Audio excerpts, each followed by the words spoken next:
President Trump is demanding help from NATO in his war against Iran to help make the Strait of Hormuz secure. That would mean NATO countries would be taking up one of the riskiest roles in the conflict.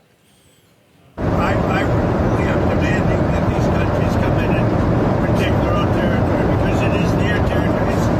It's a place from which they get their energy, and they should come and they should help us protect it. You could make the case that maybe we shouldn't even be there at all because we don't need it. We have a lot of oil.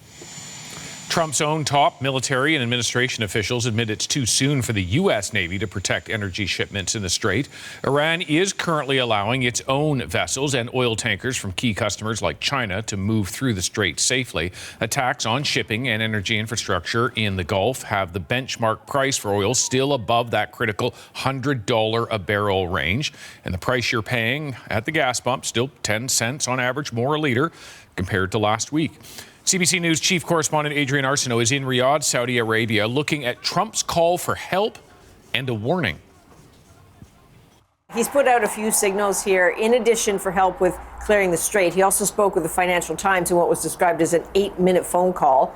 And in it, he said he's looking for a few countries to help along Iran's coast, saying, quote, he wanted people who are going to knock out some bad actors along the shore. So that sounds like he knows there will be Iranian forces on the coastline to be dealt with. On the matter of assistance with clearing the strait, he has consistently lashed out at countries he didn't think were coming to the table quickly enough or sufficiently, thinking about the Spaniards and the Brits.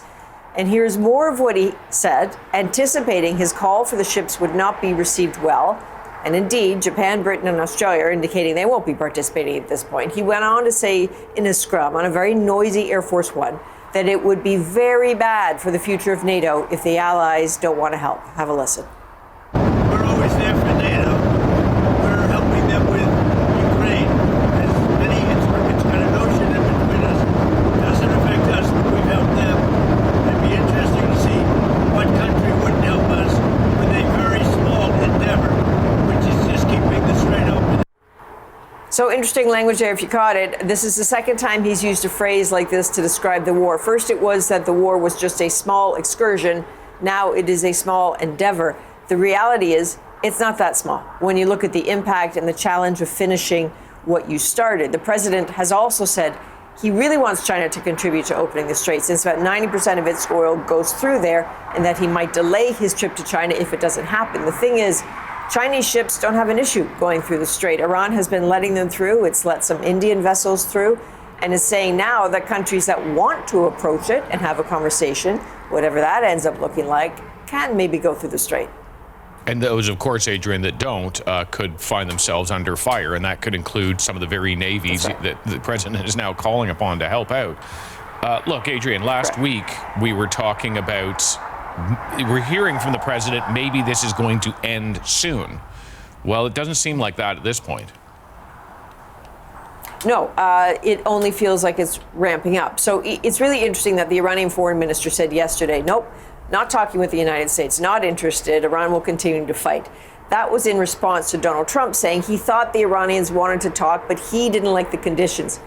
He is now sticking to that line, telling reporters that, yes, Iran does want to talk and should want to talk and probably will talk, but he doesn't think that they're ready to do what they need to do. And so we get stuck quickly in this developing pattern in this war, and they are repeating daily a seemingly steady attempt to wear down the other, if you will. So we're keeping an eye on Lebanon this morning. Israel says it's begun a limited and targeted ground operation in the south of that country. The language they're using is they're calling it a forward defensive maneuver. How targeted, how limited it will be the big question today. We've also seen a huge explosion in Beirut. There's been a fire at a fuel tank near the Dubai airport last night. Airports continue to be targets here. A plane has been on fire at Tehran's airport after an attack on a neighborhood close to it. And from our vantage point here in Saudi Arabia, it certainly has been a few days and a few hours this morning of a very heavy bombardment of drones and interceptions in the east. The kingdom is very tight-lipped on whether there's been damage. We see very little indication of it, but the volume certainly seems to be increasing.